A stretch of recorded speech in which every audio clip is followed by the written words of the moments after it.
दोस्तों प्रदीप गिरी एकेडमी इस चैनल में आपका बहुत बहुत स्वागत है। और आज हम इंटीग्रल कैलकुलस का नेक्स्ट लेक्चर लेने जा रहे हैं रिडक्शन फॉर्मूले पे। ऑलरेडी मैंने इसके पहले वाला लेक्चर बना दिया है। अगर आप लोगों ने उस लेक्चर को नहीं देखा है तो भाई इस लेक्चर को पहले मत देखो, पहले उस लेक्चर को जाके प्लेलिस्ट में चेक कर लो, उससे पहले देख लो। देन अगर आप इस लेक्चर पे आओगे तो आपको सब चीज़ें बहुत अच्छे तरीके से समझ में आएगी। दोस्तों मैंने ये जो आपको दिखाई दे रहा है ये सब बेसिक फॉर्मूले मैंने एक्सप्लेन कर दिया है लेक्चर नंबर फर्स्ट में क्या होता है, तो मैं यहाँ पे फिर से वो चीज़ों को एक्सप्लेन नहीं करूंगा। ये देखो ये भी मैंने फर्स्ट लेक्चर में सब कुछ एक्सप्लेन कर दिया है, ये वाला फॉर्मूला भी मैंने एक्सप्लेन कर दिया है, और मैंने कुछ अलग अलग प्रॉपर्टीज भी मैंने एक्सप्लेन की थी। और फाइनली मैंने 12th का जो पार्ट था इंटीग्रेशन का ये भी एक्सप्लेन किया था जो आज यूज होने वाला है। और फाइनली आज मैं आगे के पार्ट से क्वेश्चन स्टार्ट कर रहा हूँ। तो प्लीज़ मेरा रिक्वेस्ट, अगर आप चाहते हो कि इंजीनियरिंग में मैथ्स में बहुत अच्छा मार्क्स स्कोर करना चाहते हो तो प्लीज़ 1 बाय 1 चीज़ों को बहुत अच्छे से कवर करते जाओ, और लेक्चर पे जितना सपोर्ट दिखा सकते हो उतना सपोर्ट दिखाओ, जिससे फटाफट लेक्चर्स आने स्टार्ट हो जाएंगे। अब दोस्तों यहाँ पे जो इंटीग्रेशन आपको दिख रहा है 0 to 1 दिख रहा है और समथिंग x⁻⁷ दिख रहा है। अगर मैं नीचे वाले पार्ट का अगर मैं डेरिवेटिव लूँ तो भी ऊपर वाला पार्ट नहीं है, तो समझ जाओगी, तुरंत समझ जाना कि ये रिडक्शन फॉर्मूले से रिलेटेड कुछ पार्ट है। नहीं तो अगर आप x² का अगर आप डेरिवेटिव लोगे तो 2x है, बट ऊपर नहीं है दोस्तों। तो यहाँ पे कुछ सब्स्टिट्यूशन से इस क्वेश्चन को सॉल्व करना होगा। तो दोस्तों कभी भी याद रखना कि रूट के अंदर अगर समझो 1 - x² ऐसा कुछ भी है तो आपको पता है साइन इनवर्स का अगर आप डेरिवेटिव अगर आपको पता होगा d/dx of sine inverse x, तो उसका आंसर क्या था 1/1 - x²। अगर आपको पता होगा तो कभी भी अगर इस तरह से अगर आपको दिखाई दे रहा होगा तो वहां पे आप x = हमेशा साइन थीटा पुट करना। बट अगर कभी भी अगर समझो यहाँ पे कुछ टर्म है a है तो आगे a साइन थीटा पुट किया करो। चलो 1 बाय 1 दिखाता हूं मैं आपको कि क्वेश्चन कैसे सॉल्व करना है। अब देखो यहाँ पे मैं पुट कर रहा हूं, पुट x = साइन थीटा। अब मैं अगर इससे डिफ्रेंशिएट करूंगा तो यहाँ पे दोस्तों क्या आएगा, differentiate with respect to theta अगर करो या x करो तो भी सम सॉल्व हो जाता है। देखो विथ रिस्पेक्ट टू अगर थीटा करता हूँ तो यहाँ पे x जो है x का डेरिवेटिव 1 है, बट ये बैड फंक्शन है तो dx/d आएगा। और यहाँ पे साइन थीटा का दोस्तों क्या हो जाएगा cos थीटा। बट यहाँ पे हमें dx के टर्म में चाहिए तो यहाँ पे dx which is equal to क्या आएगा दोस्तों cos थीटा d। तो ये हो गया। और आपको पता होना चाहिए कि आपने 12th क्लास में पढ़ा होगा कि कभी भी अगर हम डेफिनेट इंटीग्रेशन को, मतलब जहाँ पे लिमिट है, अगर हम उसे सब्स्टिट्यूशन मेथड अप्लाई करते हैं तो वहाँ पे उसके लिमिट चेंज हो जाते हैं। पहले दोस्तों इसका लिमिट क्या था, x का लिमिट पहले क्या था 0 था, और फिर x का लिमिट क्या था 1 था। पर यहाँ पे अब हमारा ये पूरा का पूरा टर्म जो है थीटा के टर्म में जाएगा, तो यहाँ पे थीटा कितना होगा, जब x 0 था, जब x 1 था तो उस टाइम पे थीटा का वैल्यू क्या आएगा। अब दोस्तों x 0 है, अगर मैं यहाँ पे 0 पुट कर रहा हूँ, समझो देखो यहाँ पे बता रहा हूँ x = साइन थीटा है। अगर मैं यहाँ पे 0 पुट कर रहा हूँ तो ये साइन थीटा होगा। तो फाइनली दोस्तों साइन यहाँ पे आएगा तो साइन इनवर्स 0 होगा। अब दोस्तों साइन के टेबल में जाके आप चेक करो, ये तो आप अपने कैल्सी में ही चेक कर सकते हो कि साइन जो है वो साइन के टेबल में 0 किसका वैल्यू 0 का ही है, तो थीटा का वैल्यू जो आएगा दोस्तों 0 आएगा। देखो मैं पूरा का पूरा ब्रीफ यहाँ पे आपको एक्सप्लेन कर रहा हूँ, तो यहाँ पे ये 0 हो जाएगा। पर वही अगर समझो यहाँ पे 1 मैं ले रहा हूँ, अगर सपोज यहाँ पे मैंने 1 लिया, यहाँ पे समझो 1 है, यहाँ पे 1 है, साइन के टेबल में जाके चेक करो 1 किसका वैल्यू है 90 का, और 90 को हम दोस्तों क्या लिखेंगे π/2। तो फाइनली यहाँ पे जब x 1 है तो मेरा आंसर क्या आ रहा है, थीटा का वैल्यू क्या आ जा रहा है π/2। अब यहाँ पे जितने भी ये वैल्यूज हैं, ये जो भी मेरा टर्म है दोस्तों, अब देखो किसके अंदर कन्वर्ट हो रहा है, बहुत अच्छे से बता रहा हूँ। देखो ये 0 था, पर अब 0 की जगह पे क्या आ जाएगा, थीटा क्या आ जाएगा 0 ही है। वही अगर जब 1 था तो 1 की जगह पे अब थीटा क्या आ जाएगा दोस्तों हमारा π/2। अब यहाँ पे दोस्तों x है, x की जगह पे क्या हो जाएगा साइन थीटा, और रेस टू में क्या है दोस्तों 7, वो वैसे ही लिख रहा हूँ। और फाइनली यहाँ पे नीचे क्या है दोस्तों 1 माइनस x की जगह पे क्या आएगा दोस्तों cos थीटा, cos थीटा बोल रहा हूँ, x की जगह पे क्या आएगा दोस्तों साइन थीटा, और यहाँ पे क्या है दोस्तों स्क्वायर है। और फाइनली dx की जगह पे क्या आ जाएगा दोस्तों cos थीटा d। ये आपको सब्स्टिट्यूशन मेथड, हमने ये सब्स्टिट्यूशन मेथड 12th क्लास में कंप्लीट किया, और उसी तरह से मैं बहुत अच्छे तरीके से ये चीज़ें बता रहा हूँ। तो अभी तक मैंने जितनी भी चीज़ें बताई ये पूरा का पूरा 12th क्लास की चीज़ है। सब कुछ कौन से क्लास का है, 12th क्लास का है। देन इसके बाद अगर आप ध्यान से अगर देखोगे तो देखो मैं चेंज कर रहा हूँ इसको थोड़ा बहुत, ये देखो 0 to π/2 है। अब यहाँ पे अगर आप देखोगे तो यहाँ पे क्या हो गया दोस्तों, इसी में 7 को यहाँ पे लिख दे रहा हूँ, इसी का मतलब यही होता है, मैंने पिछले लेक्चर्स में ही बताया था। यहाँ अगर देखो 1 - sin² थीटा, इसी का मतलब क्या है 1 माइनस साइन स्क्वायर थीटा। अब देखो मैं 10th क्लास पे आ रहा हूँ, sine square theta plus cos square theta which is equal to क्या है 1 है, तो 1 माइनस साइन स्क्वायर थीटा जो है उसका आंसर क्या आएगा दोस्तों कॉस स्क्वायर थीटा। साइन को वहां भेज दिया तो इसकी जगह पे मैं क्या लिख सकता हूँ कॉस स्क्वायर थीटा लिख सकता हूँ। तो 1 माइनस साइन स्क्वायर थीटा की जगह पे मैं क्या लिखूंगा दोस्तों कॉस स्क्वायर थीटा इंटू यहाँ पे क्या है दोस्तों कॉस थीटा डी थीटा। ये देखो ये और ये कैंसिल हो गया तो फाइनली आई इक्वल टू क्या आएगा दोस्तों 0 टू π/2। यहाँ पे क्या है साइन 7 थीटा और यहाँ पे दोस्तों देखो ये दोनों कैंसिल हो गए, नीचे क्या बचा कॉस थीटा और यहाँ पे क्या बचा कॉस थीटा डी थीटा और ये कॉस कॉस भी कैंसिल हो गया। तो फाइनली अगर दोस्तों हम देखें तो आई विच इज इक्वल टू क्या आया 0 टू π/2। इससे भी डेंजर क्वेश्चन मैंने प्रीवियस लेक्चर्स में कराया था, ये एक सिंपल टाइप का क्वेश्चन है पर ये भी आपको पूछ सकते हैं 7 थीटा और डी थीटा। अब आप मुझे बताओ, देखो 0 टू π/2 है और यहाँ साइन रेस टू n, मैंने आपको बोला था साइन रेस टू n कुछ भी रहा तो आप यहाँ पे फॉर्मूला अप्लाई कर सकते हो। और अगर आपको फॉर्मूला नहीं भी याद है तो आपको अगर मेरा मेथड याद होगा तो ये 7 लिखो, 7 में आरो अगर मैं 1 कम कर दूंगा तो क्या आएगा 7 माइनस 1 कितना होता है 6 होता है। देखो एक छोटा बच्चा है, कौन सी क्लास में, इधर आओ इधर आओ, जल्दी आओ जल्दी आओ जल्दी आओ। देखो भाई कौन सी क्लास में है, कौन सी क्लास में आप पढ़ रहे थे, अभी जाने वाले वो मत बताओ, कौन सी क्लास में पढ़ रहे थे 5th में पढ़ रहे थे। देखो इनको भी आ रहा है इसके आगे सॉल्व करने। अब देखो इसके आगे ये बताएंगे, अब देखो इसके आगे यहाँ पे क्या आएगा 6 माइनस 1 करो, 7 पहुंच गए थे, वाह। तब थोड़ी तारीफ इंसान की कर देते हैं ना।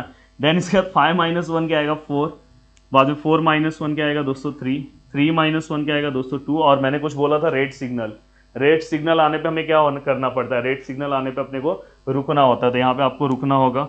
और फाइनली ये पूरे को आप मल्टीप्लाई कर दो दोस्तों, देखो 3 1 जा 3 2 जा, तो ओमकार सर ऊपर आंसर कितना आएगा जल्दी से बोलो, 16 आएगा मुझे लग रहा है और नीचे 35 आएगा। तो फाइनली हमने ये क्वेश्चन सॉल्व कर दिया और देखो ना 4 2 जा 8 8 2 जा 16। अब यहाँ पे दोस्तों नेक्स्ट क्वेश्चन हम सॉल्व कर रहे हैं और नेक्स्ट क्वेश्चन के लिए हम यहाँ पे फिर से 12th क्लास की चीज़ों को यहाँ पे हम हेल्प करेंगे। 12th क्लास की चीज़ों के बारे में हम यहाँ पे देखेंगे कि 12th में हमने क्या पढ़ा था उसके अकॉर्डिंग। अब देखो यहाँ पे ये देखो ये u है, सॉरी सबसे पहले यहाँ पे आपको u इंटू वी रूल समझना होगा, उसके लिए आप यहाँ पे लाइट रूल रखो। देखो ये लाइट रूल आपको पता होना चाहिए। आप मुझे बताओ, आरो अच्छे से बैठ जाओ, ये कौन सा फंक्शन है आप मुझे बताओ तो दोस्तों ये अलजेब्रिक फंक्शन है और ये इनवर्स वाला फंक्शन है। तो ये दोनों में अगर मैं देखूं तो ये यहाँ पे अगर मैं अच्छे से देखूं तो a और i में पहले कौन आ रहा है दोस्तों, तो a और i में पहले दोस्तों i आ रहा है देन a आ रहा है, तो ये हमारा u हो गया, ये हमारा v हो गया, तो ये हमारा क्या हो गया दोस्तों u और ये हमारा v हो गया। कितना आसानी से मैं आपको u इंटू वी रूल बता रहा हूँ। इस टाइप के क्वेश्चंस आपके एग्जाम में आएंगे और आपको समझना होगा कि इसको रिडक्शन मेथड से आपको सॉल्व करना है। देन दोस्तों यहाँ पे आपको फॉर्मूला पता होना चाहिए, जो ऑलरेडी मैंने इसके पहले वाले लेक्चर्स में भी उसे रिवाइज कराया पर फिर से रिवाइज करा दे रहा हूँ।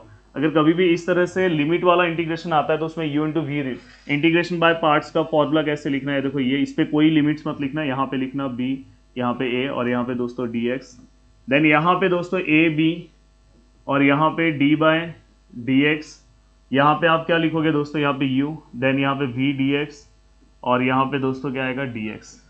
इस तरह से ये पूरा का पूरा फॉर्मूला है। अब देखो मैं यहाँ पे कन्वर्ट कर रहा हूँ, यहाँ पे पहले u लिखूंगा, u हमारा क्या है दोस्तों sine inverse x, then integration of v क्या है दोस्तों x रेज टू 5 dx और ये पूरे का लिमिट क्या आएगा दोस्तों, पूरे का लिमिट अगर आप देखोगे तो 1 और 0, देन यहाँ पे दोस्तों 0 और यहाँ पे क्या है 1, then d by D X of u मतलब sine inverse x, then v मतलब क्या है दोस्तों x रेज टू 5 dx और यहाँ पे dx। इस पे कोई लिमिट मत देना, ये हमारा 12th का फॉर्मूला है। और जो अगर आपको याद नहीं तो प्लीज़ याद कर लो, क्योंकि इस पूरे लेसन में और आगे भी आप इंटीग्रेशन जब सॉल्व करोगे, डबल इंटीग्रेशन जब सब सॉल्व करोगे तो इस टाइप की चीज़ें आपको बार बार आएगी, जिससे आपका बेसिक बहुत अच्छे से क्लियर होना चाहिए। अब दोस्तों यहाँ पे देखो ये साइन इनवर्स x वैसे ही रहेगा, x रेज टू 5 का इंटीग्रेशन क्या आएगा x रेज टू 6 अपॉन 6। आप बोलोगे कैसे आया, तो भाई मैं स्टार्टिंग से ही इंटीग्रेशन के फॉर्मूले आपको याद कराने की कोशिश कर रहा हूँ। x raise to n plus 1 upon n plus 1, ये x रेज टू n वाला फॉर्मूला है, तो n प्लस 1 मतलब 5 प्लस 1 6 अपॉन 6। देन यहाँ पे लिमिट क्या हो गया 1 to 0, देन ये देखो ये लिमिट ऐसे ही है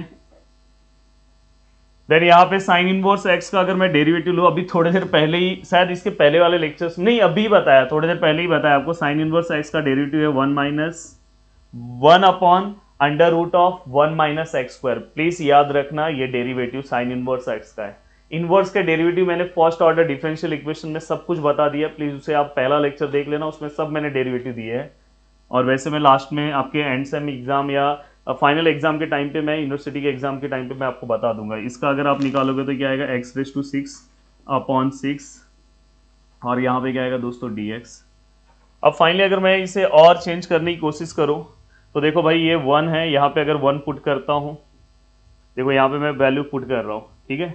अगर मैं यहाँ पे 1 पुट करता हूँ तो साइन इनवर्स 1 क्या होगा, ये वैल्यू x की जगह पे पुट होगा। साइन इनवर्स 1 क्या होता है, साइन के टेबल में 1 किसका वैल्यू है दोस्तों, साइन के टेबल में 1 जो वैल्यू है उनका सर रिडक्शन फॉर्मूले को थोड़ा बड़े में दिखा दो, इंटीग्रल कैलकुलस थोड़ा छोटा कर दोगे चलेगा।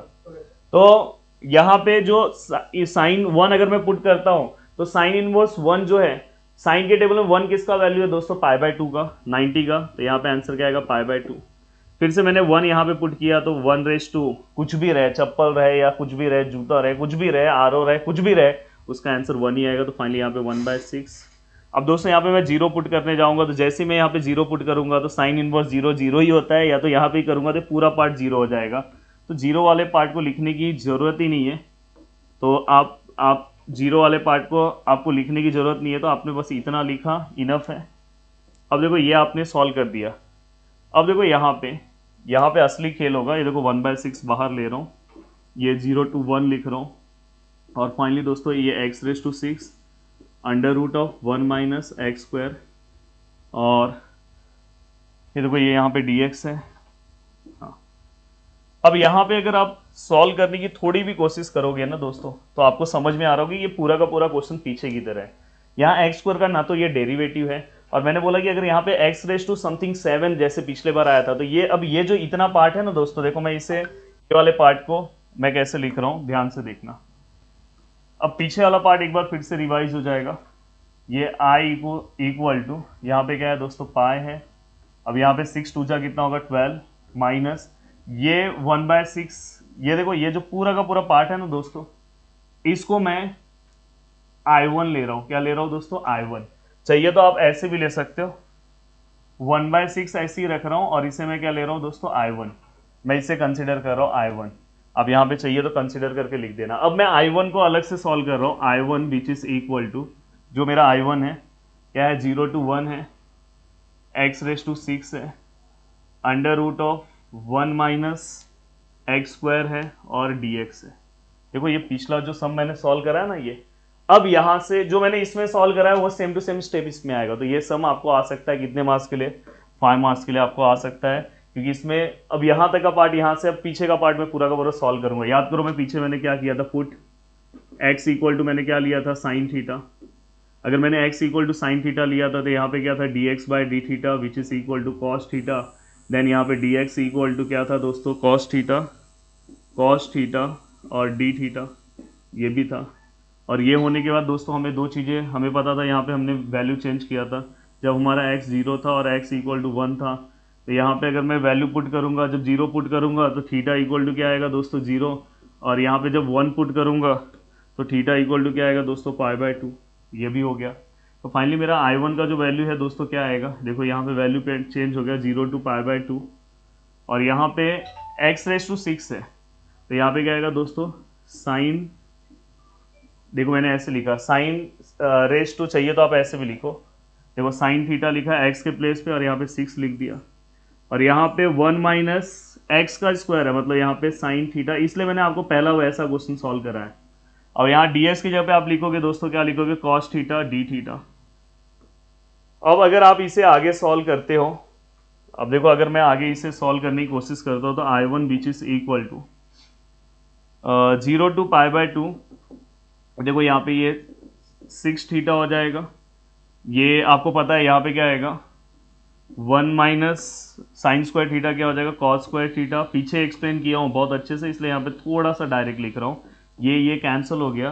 Then I1 which is equal to 0 to pi by 2, यहाँ पे क्या हो जाएगा दोस्तों, 6 थीटा, और यहाँ पे क्या हो जाएगा दोस्तों, कॉस थीटा, यहाँ पे क्या है, कॉस थीटा, और यहाँ पे क्या है डी थीटा। कॉस कॉस क्या हो गया दोस्तों, कैंसिल हो गया। अब अगर मैं आगे जाऊँ तो आगे जाने पे मुझे I1 which is equal to, यहाँ पे क्या देखो 0 टू π/2, यहाँ पे क्या हो गया 6 थीटा और यहाँ पे डी थीटा। अब यहाँ पे आप दोस्तों क्या कर सकते हो, यहाँ पे आप रिडक्शन फॉर्मूला अप्लाई कर सकते हो। रिडक्शन फॉर्मूले का आंसर क्या आएगा, 6 6 5 4 3 2 1। दिखाई दे रहा है आपको, देखो 6 लिखा, 5 लिखा आपने, 4 लिखा, 3 लिखा, 2 1। या तो आप, मैंने आपको बोला है, या तो आप अपना आंसर 2/3 पे रोको या तो आंसर 1/2 पे रखो। तो हमने फाइनली अपना आंसर कहाँ पे रख दिया दोस्तों, 1/2 पे रोक दिया। अब ये भी मैंने आपको सिखाया, तो ये मेरे को सिखाने की जरूरत नहीं पड़नी चाहिए। अब फाइनली अगर मैं इसे सॉल्व करने की कोशिश करूँ, हाँ और एक और चीज़ यहाँ पे अगर आप देखोगे तो इवन नंबर है, ये बार बार भूलना नहीं है। इसके पहले वाले क्वेश्चन में भी मैं चेक कर लूँ कि इसके पहले वाले क्वेश्चन में ऑड था कि इवन था। तो दोस्तों यहाँ पे ऑड था, तो इसलिए मैंने π/2 मल्टीप्लाई नहीं किया। पर अगर यहाँ पे इवन नंबर है तो आपको यहाँ पे एक्स्ट्रा टर्म किससे मल्टीप्लाई करना होगा, π/2 से। तो फाइनली हमने पूरा का पूरा पार्ट यहाँ पे अच्छे से लिख दिया है। अगर आप चाहते हो कि इसमें से कुछ कैंसिल हो तो देखो ये 3 1 जा, ये क्या होगा दोस्तों 3 2 जा। और अगर कुछ कैंसिल होगा तो कुछ कैंसिल नहीं हो रहा है। तो फाइनली देखो ऊपर 5 पाए हैं और नीचे जो है देखो 2 2 2 8 × 4। मैं ऐसे ले रहा हूँ, या तो आपको ऐसे नहीं लेना है। अगर सपोज आपको ऐसे नहीं लेना है दोस्तों, अगर समझो आपको ऐसे नहीं लेना है, तो आप जो भी टर्म है 5 × π वैसे ही लिखो, और ऊपर का चाहिए तो 3 भी वैसे ही लिखो। ये देखो मैं 3 भी कैंसिल नहीं कर रहा हूँ, नीचे का 6 है, 4 है और 2 है और एक और 2 है। मैंने सब लिख दिया, मैंने वो जो कैंसिल किया था वो भी लिख दिया है। अब उन लास्ट में एक ही साथ फाइनल आंसर में सब कैंसिल करेंगे। 5 × π × 3, 6 × 4 × 2 × 2। तो ये मैंने जो कैंसिल वाला पार्ट है ये कैंसिल किया ही नहीं, एक ही बार में पूरा करूंगा। अब मेरा ये I1 का आंसर आया कि जिससे मेरा सिंप्लीफिकेशन ईजी हो। अब मैं ये I1 की जगह पे पुट कर दूंगा, तो यहाँ पे मैं इक्वेशन नंबर इसे 1 दे रहा हूँ और मैं इसे आगे सॉल्व कर रहा हूँ। यहाँ पे देखो मैं लिख रहा हूँ फ्रॉम 1। भाई अब इंजीनियर बनने वाले तो क्वेश्चन बड़े बड़े रहेंगे ही, कोई ये नहीं बोलेगा सर इतना बड़ा क्वेश्चन है। देखो यहाँ पे I = π/2, अगर यही क्वेश्चन आप अपने बुक में चेक करोगे तो छोटा दिया होगा, पर मेरे हिसाब से सभी बच्चों को सब चीज़ें समझ में आनी चाहिए, इसलिए मैं इस तरह से सॉल्व कर रहा हूँ। फिर यहाँ पे दोस्तों क्या था 1/6, फिर यहाँ पे आंसर क्या था दोस्तों 1/6। अच्छे से लिख दो, इधर इधर इधर, हाँ 1/6। और I1 था, I1 का आंसर जो भी है दोस्तों मैं पूरा का पूरा लिख रहा हूँ। 5 है, देखो अच्छे से लिख रहा हूँ, 5 × 3 था, मल्टीप्लाई बाय पाई था, और नीचे अगर देखो तो 6 × 4 × 2 × 2। हम कुछ भूले हैं क्या ओमकार सर? 6 4 2 2 5 3 5, परफेक्ट। अब ये पूरे को बहुत अच्छे तरीके से सॉल्व करना है। सॉल्व करते टाइम मैं जानबूझ के वहां पे पूरे वैल्यूज यहाँ पे लिखा कि ये कैलकुलेशन थोड़ा सा फास्ट हो जाएगा।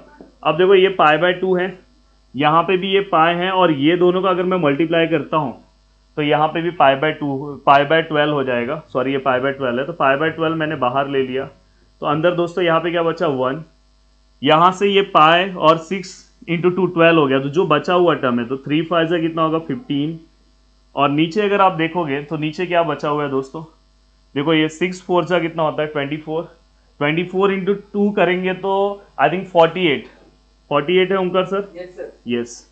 देन यहाँ पे I which is equal to, देखो ये π/12 है। अब इसका कैलकुलेशन करना है 48 - 15/48। भाई मेरे पास अभी कैल्सी नहीं है और मेरा कैल्सी आ ही नहीं रहा है, मालूम नहीं क्यों, और मैं चाहता हूँ कि कैल्सी में आप सॉल्व करो। 48 - 15 अगर करेंगे 35 कितना आ रहा है 33 और अपॉन 48।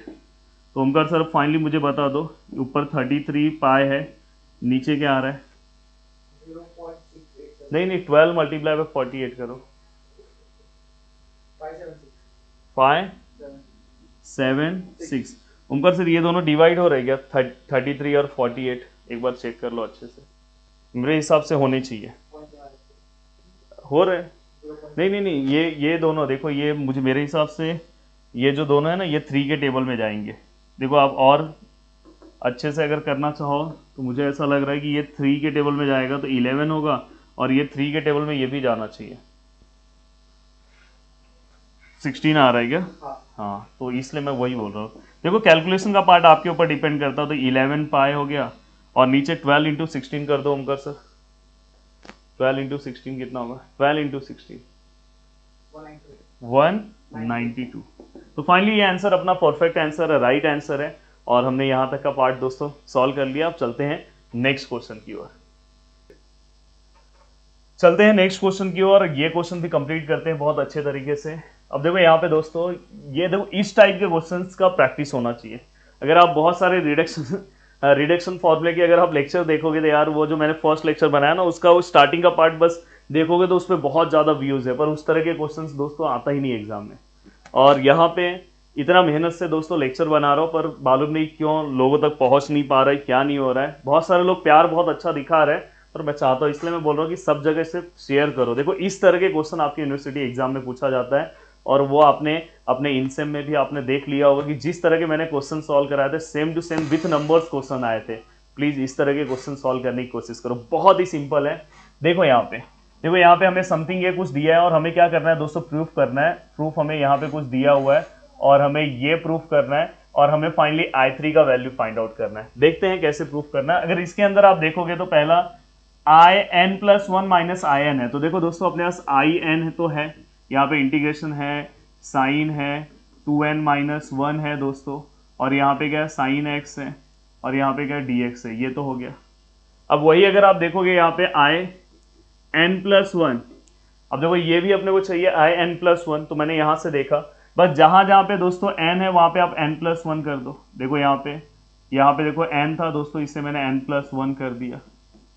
अब यहाँ पे साइन x dx हो गया, जहां पे n था वहां पे हमने n+1 कर दिया, n की जगह पे n+1।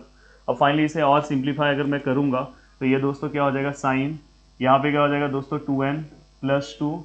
देखो यहाँ पे 2n+2 -1। देखो ये ब्रैकेट के अंदर जितने टर्म है बस उस पर ही 2 मल्टीप्लाई होगा, और नीचे क्या है दोस्तों, यहाँ पे क्या है, साइन x है, और यहाँ पे क्या है दोस्तों, dx है।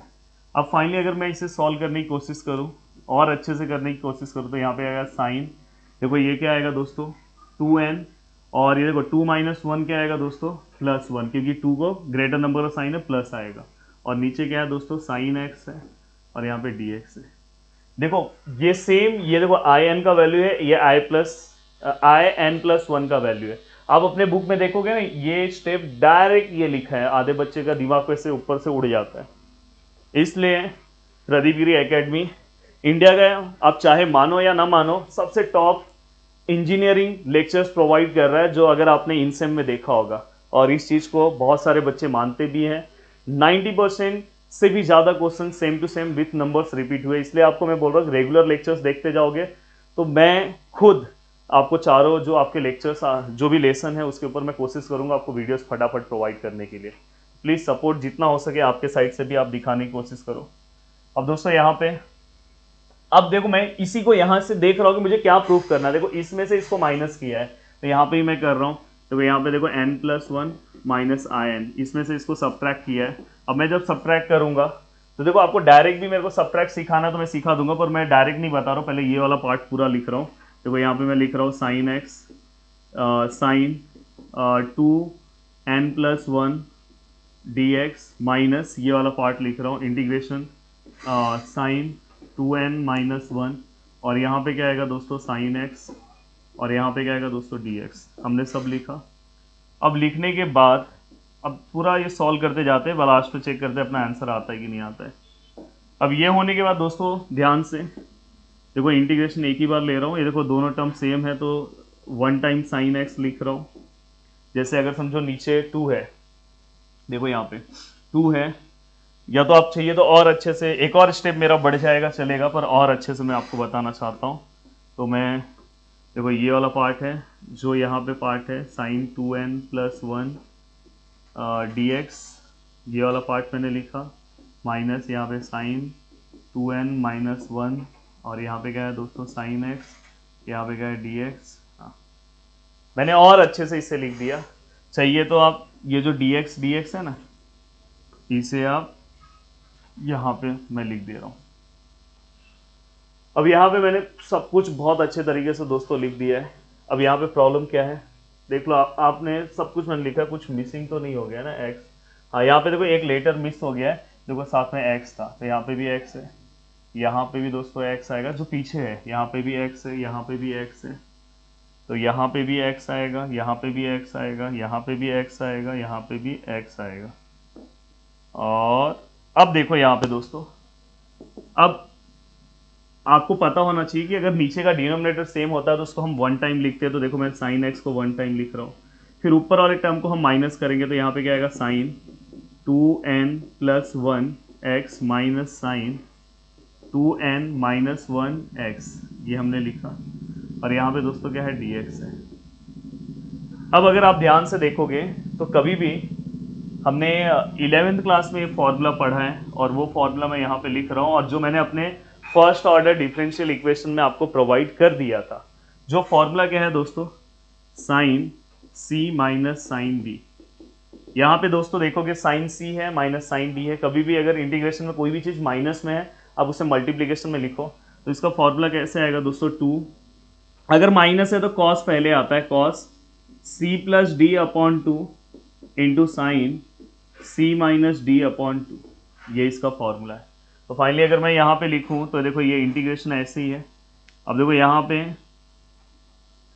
देखो मैं फॉर्मूले में लिख रहा हूँ, ये देखो 2 लिख रहा हूँ, कॉस लिख रहा हूँ, देखो c plus D upon 2, c का वैल्यू दोस्तों ये है और d का वैल्यू दोस्तों ये है, x साथ में ही रखो, पीछे x बस लगा देना। अब देखो मैं यहाँ पे 2n प्लस 1 ले रहा हूँ, और वहाँ पे क्या है दोस्तों 2n माइनस 1 ले रहा हूँ, देखो c plus D upon 2, finally ये कैंसिल हो गया, तो 4n अपॉन 2, फाइनली ये कितना आएगा 2n। तो मैं यहाँ पे क्या लिख रहा हूँ 2n और साथ में x लगा दे रहा हूँ। वही अगर सपोज अब देखो मल्टीप्लीकेशन है और साइन, अब सेम c माइनस डी है दोस्तों। अब अगर यहाँ पे आप देखोगे तो देखो ये वाला जो पार्ट है c वाला पार्ट और माइनस d वाला पार्ट 2n माइनस 1, ये माइनस है इसलिए प्लस हो जाएगा, तो फाइनली ये कैंसिल हो गया, तो ऊपर 2 आया और डिवाइड में 2 लेना है ना भाई। तो देखो अब ऊपर अगर मैं सॉल्व करूँ तो ऊपर कितना है 2 आया और नीचे भी क्या है 2 है, तो फाइनली ये दोनों कैंसिल हो गया, तो कुछ नहीं है तो 1 है, तो मतलब 1 के साथ हम डायरेक्ट यहाँ पे x लिख देंगे, और यहाँ पे क्या है दोस्तों साइन x और यहाँ पे dx। बहुत अच्छे से मैंने ये फॉर्मूले के साथ आपको एक्सप्लेन किया। कुछ चीज़ें अगर आपको पूछना है तो आप पूछ सकते हो, ये वाला फॉर्मूला लिस्ट आप प्लीज़ यहाँ पे लिखना क्योंकि इस पर अप्लाई किया हो। अब देखो मैं इसे आगे कैसे सॉल्व कर रहा हूँ, ये जो भी है आप वैसे का वैसे ही कॉपी कर दो, n plus 1 minus I N. अब देखो मैं ये देखो साइन x कैंसिल हो गया, तो इंटीग्रेशन ये 2 बाहर ले रहा हूँ, cos 2nx dx यहाँ पे आपने लिखा। तो अब देखो यहाँ पे 2 है, अब देखो cos का इंटीग्रेशन क्या होता है मुझे बताओ, cos का इंटीग्रेशन सर साइन होता है, और cos का इंटीग्रेशन साइन प्लस में ही होगा, इंटीग्रेशन डेरिवेटिव cos का माइनस में होता है, तो साइन 2nx मैं सेम लिख रहा हूँ, और x के आगे जो भी फंक्शन आता है वो दोस्तों बैड फंक्शन होता है, उससे अपन इंटीग्रेशन में डिवाइड करते हैं, जो भी उसके आगे टर्म आएगा उसको इंटीग्रेशन में रूल वाइज डिवाइड करते हैं, वो मैंने लिख दिया यहाँ पे। अब वो लिखने के बाद दोस्तों यहाँ पे आपको पता है ऑलरेडी यहाँ पे क्या है n plus 1 minus I N. अब अगर मैं इसे लिख, ये देखो ये 2 कैंसिल हो गया, ये n यहाँ पे भेजूंगा तो ये n आ जाएगा, n plus 1 minus I N which is equal to sine 2n x। अब यहाँ पे हमने सिस्टमैटिक तरीके से चीज़ों को यहाँ पे लिख दिया है। अब आप ध्यान, सॉरी यहाँ पे एक सेकंड, यहाँ पे इंटीग्रेशन का लिमिट शायद मैंने नहीं लिखा,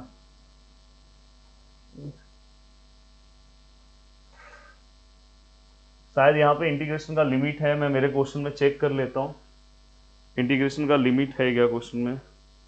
हाँ इंटीग्रेशन का लिमिट है, मैं लिखते टाइम क्वेश्चन में लिखा नहीं, लिख देता हूँ 0 to π/4 है, क्योंकि अगर मुझे ये आंसर लेकर आना है तो मुझे लिमिट भी देना है। तो यहाँ पे दोस्तों इसका लिमिट है 0 to π/4, मैंने क्वेश्चन लिखते टाइम लिखा नहीं, तो यहाँ पे भी 0 to π/4 और 0 to π/4 और 0 to π/4, 0 to π/4।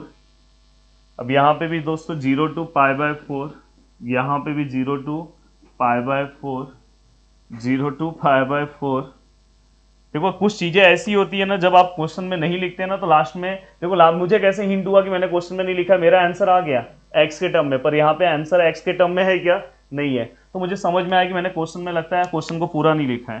तो यहाँ पे क्या है 0 to π/4। अब अगर आप देखोगे यहाँ पे भी क्या है दोस्तों 0 to π/4, ये भी क्वेश्चन में सेम आएगा। अब यहाँ पे भी सेम आपका 0 to π/4। अब जब आप यहाँ पे इंटीग्रेशन अप्लाई करोगे तो बस यहाँ पे क्या हो जाएगा दोस्तों, ये π/4 और यहाँ पे 0। बस यहाँ पे ये आंसर नहीं आएगा, आंसर यहाँ पे थोड़ा सा चेंज होगा। तो ये इसके बाद का मैं चाहता हूँ कि स्टेप बाद में ही लिखूँ। ये 2 आपने कैंसिल कर दिया, कोई दिक्कत नहीं है। ये एन भी आपने यहाँ पे ले लिया, कोई प्रॉब्लम नहीं है। देखो एन भी मैं यहाँ पे ले रहा हूँ, एन in+1 माइनस in, ये आपने लिखा। अब देखो यहाँ पे x की जगह पे आप π/4 पुट करो। देखो यहाँ पे साइन 2n है, यहाँ पे मैं π/4 लिख रहा हूँ माइनस। अब अगर आप यहाँ 0 पुट करोगे, साइन 0 0 होता है तो उसको लिखने की जरूरत नहीं है, तो इतना ही लिखो।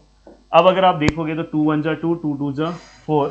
तो फाइनली अगर आप अगर देखोगे तो अपना जो आंसर आया है in+1 minus in which is equal to, अब देखो यहाँ पे साइन π/2। तो यहाँ पे आंसर क्या है दोस्तों, साइन π/n है, आगे n अच्छे से लिख दो, साइन n π/2। तो दोस्तों अगर आप इस तरह से अगर किसी भी क्वेश्चन को अगर आप सॉल्व करते हो तो लास्ट में आपको खुद आइडिया आ जाता है कि हाँ भाई मैंने कुछ, अब देखो आपका प्रूफ हो गया है। देखो ये मेरा प्रूफ हो गया, साइन n π/2। मुझे कैसे समझा कि मैंने क्वेश्चन में लिखते टाइम मैंने 0 to π/4 नहीं लिखा, मुझे तब समझा कि क्वेश्चन में, मेरे क्वेश्चन में जब आंसर मैं निकाल रहा था एक्स के टर्म में आ रहा था, यहाँ प्रूफ ये पूछा है। तो ये इस तरह से आपको, ये बहुत ही इंपॉर्टेंट क्वेश्चन है दोस्तों, और इस तरह के क्वेश्चन को आपको सॉल्व करके जाना चाहिए। अब यहाँ पे अगर आप देखोगे फाइंड I3 आपको निकालना, क्या निकालना दोस्तों, I3। अब I3 आपको निकालना, तो आप किस तरह से निकालोगे वो भी मैं आपको यहाँ पे समझा दूं। अब कभी भी अगर आपको I3 I2 निकालना है तो आपको इसी का हेल्प लेना है, इसी का सेम टू सेम आपको हेल्प लेना, और थोड़ा बहुत हेल्प आपको क्वेश्चन का भी लेना होगा। अब देखो यहाँ पे मुझे I3 निकालना है, तो मैं एक बार यहाँ पे 1 पुट कर रहा हूँ। अगर सपोज मैंने यहाँ पे 1 पुट किया, यहाँ पे अगर मैंने 1 पुट किया तो यहाँ पे आंसर क्या होगा, देखो ये 1 है, 1 को हम लिखेंगे ही नहीं, चलो लिखना है तो लिखो। यहाँ पे I 1+1 कितना हो जाएगा 2, यहाँ पे क्या हो जाएगा दोस्तों, यहाँ पे 1 हो जाएगा, और इक्वल टू, अगर मैं सपोज यहाँ पे n की जगह पे अगर मैंने 1 रख दिया, अगर मैंने यहाँ पे अगर समझो 1 रख दिया, तो साइन π/2 कितना होता है, साइन 90 कितना होता है, 1 होता है। तो फाइनली दोस्तों यहाँ पे हमें I2 minus I1 which is equal to 1 मिला। एक कंडीशन हमें यहाँ पे मिला है, देखते हैं कि इसका कितना यूज होता है। फिर मैं n इक्वल टू, मैंने 1 रखा था, अब मैं n इक्वल टू 2 रख रहा हूँ। अगर मैंने सपोज यहाँ पे 2 रखा, ये देखो यहाँ पे 2 हो गया, यहाँ पे देखो 2+1 कितना हो जाएगा दोस्तों 3, यहाँ पे क्या हो जाएगा I2। और मुझे बताओ कि साइन, अगर मैंने सपोज यहाँ पे 2 रखा तो ये 2 2 कैंसिल हो गया, तो यहाँ पे साइन पाई आएगा, साइन पाई कितना होता है, 0 होता है दोस्तों। तो फाइनली ये 2 यहाँ पे जाके ये भी 0 हो जाएगा, तो फाइनली यहाँ पे I3 minus I2 equal to 0 है, और फाइनली मैं उसे I3 इक्वल टू I2 लिख सकता हूँ। तो ये भी मुझे एक कंडीशन मिला कि I3 का जो वैल्यू है दोस्तों I2 को इक्वल है। अब यहाँ पे बस अगर मुझे I3 का जो वैल्यू है दोस्तों I2 को इक्वल है, मतलब अगर मुझे बस I1 का वैल्यू मिल जाए ना तो मेरा काम हो जाएगा। अब I1 निकालने के लिए आप यहाँ पे कोई पुटिंग नहीं कर सकते, I1 निकालने के लिए आपको मेन क्वेश्चन में पुट करना होगा। मेन क्वेश्चन मतलब कौन सा क्वेश्चन, ये यहाँ से आप I1 निकाल सकते हो। तो देखो मैं यहाँ पे ही आपको I1 निकाल के दिखाना चाहता हूँ कि आपको पीछे मुझे लिखना ना पड़े। देखो यहाँ पे I1 इक्वल टू, देखो 0 to π/4 है, अब देखो यहाँ पे साइन है। अगर यहाँ पे मैं 1 रखता हूँ तो 2 - 1 कितना होगा, 1, क्योंकि 2 1 जा 1 होगा, और 2 - 1 1 होगा, मतलब ये साइन x है। और नीचे भी दोस्तों क्या है, साइन x है, और यहाँ पे दोस्तों क्या होगा, dx होगा। अब फाइनली ये देखो, ये समझो मैंने 1 कहाँ रखा, यहाँ रखा, तो 2 × 1 1, 2 - 1 1, तो ये x आया, ये दोनों कैंसिल हो गए दोस्तों। तो फाइनली यहाँ पे कुछ नहीं है तो 1 है, और 1 का इंटीग्रेशन क्या होता है दोस्तों, x होता है, तो यहाँ पे x हो जाएगा, और फाइनली यहाँ पे क्या हो जाएगा दोस्तों, π/4, यहाँ पे क्या हो जाएगा 0, π/4 - 0 आएगा, और फाइनली इसका आंसर क्या आएगा, π/4। तो हमें समझ में आया कि I1 का जो आंसर है दोस्तों कितना है, π/4 है। तो ये मैंने यहाँ पे सॉल्व कर दिया, आप नीचे भी सॉल्व कर सकते हो।